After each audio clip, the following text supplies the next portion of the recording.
Static electricity can be a lot of fun. Other times, it can be annoying, like when your clothes stick together after being in the dryer. How do things become charged with static electricity? It was discovered centuries ago that certain types of materials would mysteriously attract one another after being rubbed together. Scientists learned a great deal about electricity by rubbing things together. For example, after rubbing a piece of silk against a piece of glass, the silk and the glass would tend to stick together. Indeed, there was an attractive force that could be demonstrated even when the two materials were separated. Glass and silk aren't the only materials known to behave like this. Anyone who has ever brushed up against a latex balloon only to find that it tries to stick to them has experienced the same phenomenon. In a similar way, you can charge up a balloon so it will stick to a wall.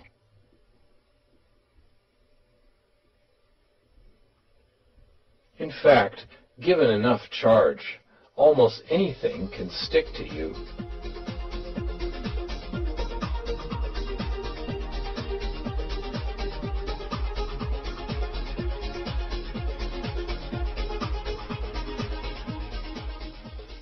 Some early electrical experimenters speculated that invisible fluids were being transferred from one object to another during the process of electrification, and that these fluids were able to affect a physical force over a distance. Charles Dufay was one of the early experimenters who demonstrated that there were definitely two different types of changes wrought by rubbing certain pairs of objects together. The fact that there was more than one type of change manifested in these materials was evident by the fact that there were two types of forces produced: attraction and repulsion. The hypothetical fluid transfer became known as a charge.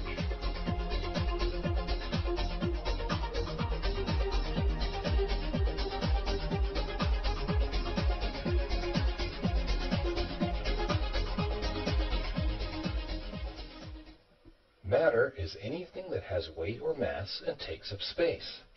Even though it might not be obvious to us, all matter around us contains electricity in the form of positive and negative charge.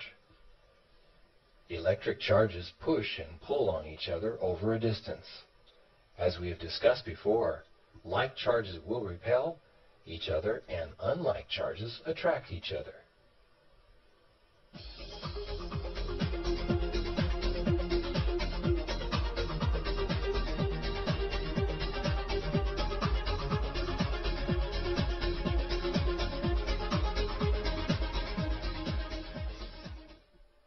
The elements are the basic building blocks of all materials.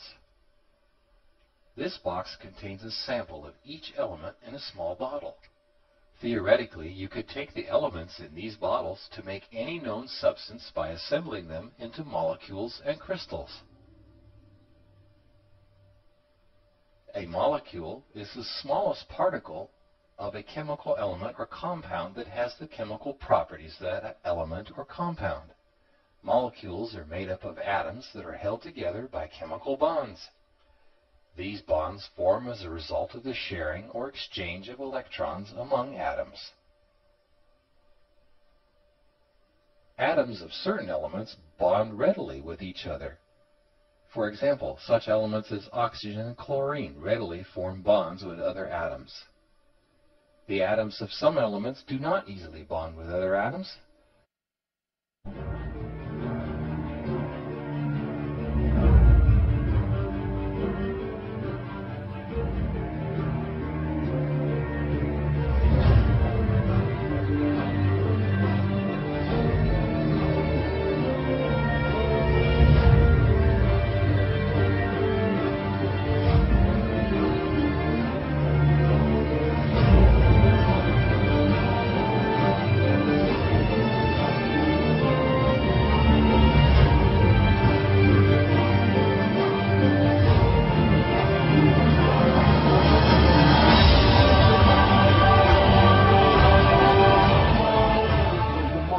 1980.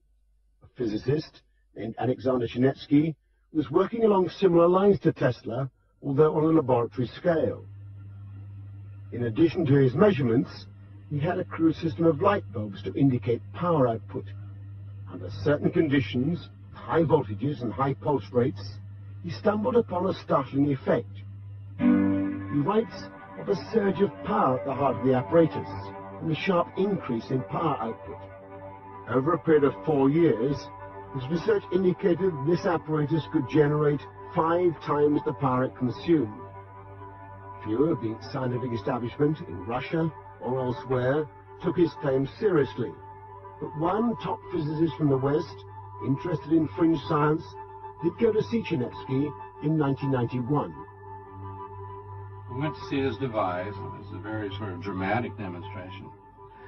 I was impressed. I went home at the first night in Moscow and didn't sleep very much trying to figure out how this thing could be working, whether it was a trick,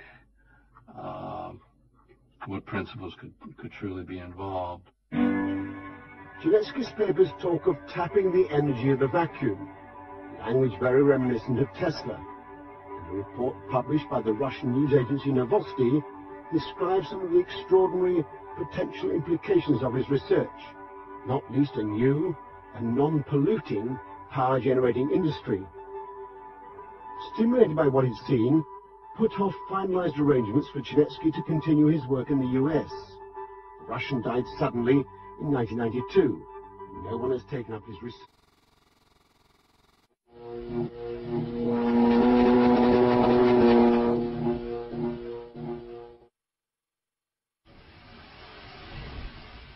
Electricity is the movement of charged atomic particles called electrons.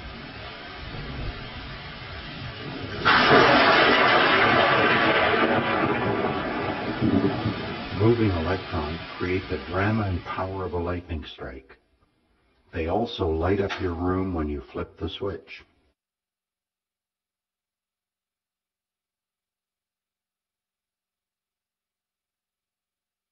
Something you won't see in the world market because the oil companies, of course, don't want this on the market. It's just a wooden frame. It's got a auto switch on it right here, an automobile switch, which I'm going to get closer. Okay, turns it off and on. I put a cover over it, a jar, to protect it. Now, it's compressed. The material in this is made of, one rod is made of 73 different elements. The other side is made of 74 elements. There's one additional element, and that's why one is negative and one is positive. The one builds up electrons. The neutrinos that strike the Earth 24 hours a day and other things striking the Earth, a combination of them causes electrons to build up in one of these rods, and it depletes them in the other side, much like a solar panel works, very much like a solar panel. But a solar panel needs light 24 hours a day if you're going to use it 24 hours. Otherwise, it only works when the sun comes out. Now, this here, as you can see, very, very light. Very light. Has practically no weight to it. But there's plenty of energy there. Now, as I run this up the rod, you can see. Let me get a little closer there. Okay. These are Christmas tree lights. 110 volt Christmas tree. Let me get a good close-up of those lights. Let's see those lights again. Okay. All they are is what? Just regular Christmas tree lights. So hold it in your hand so I can see it a little bit better. The light bulb. So I want to see the light bulb. Okay. Without them being lit. Oh, without them being lit. Yeah. Just hold them there for a second. And all they are is grouped together and a little tape hold in the inside, Yeah, right? they're just put together here. There's 3 of them together. Okay. So now what you're doing For the is just... purposes of something bright so people can see. So you're putting one wire on one rod and one on the other. Yeah. Can water provide the fuel of the future? The experimental setups are typically rather simple, which is leading to a proliferation of the number of people reproducing and working to improve the effect and its consistency to the point where it can be used to serve as a practical primary energy source, an energy generator that could operate anywhere there is water. Zero-point energy is everywhere in the universe. It is the foundation of the fabric of space. Other groups, such as Exogen Technologies, are using these processes to purify water. These energy sources could actually produce culinary water as a byproduct. The day of water power via zero-point energy is arriving.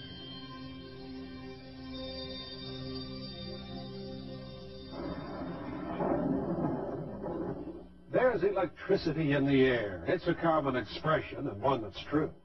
Take a comb, run it through your hair on a dry day, and you can get a static shock.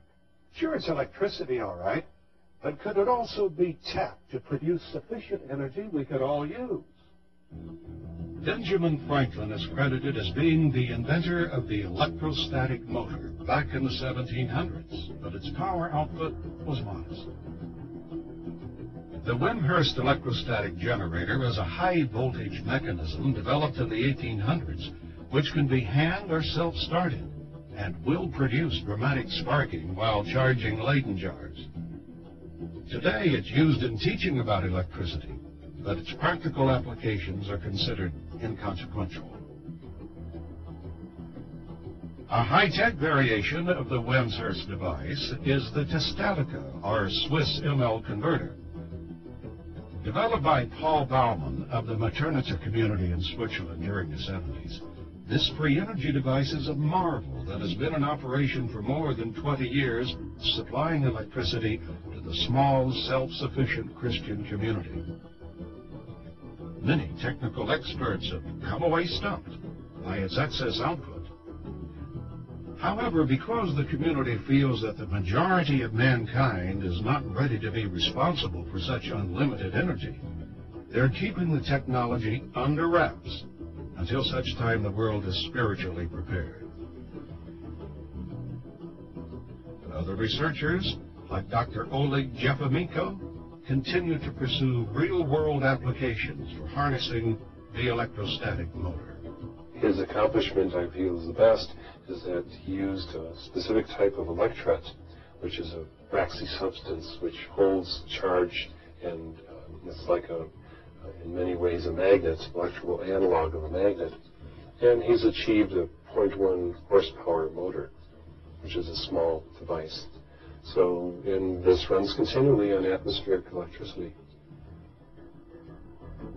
Like the homopolar generator, the electrostatic motor is based on the dynamics of our Earth environment.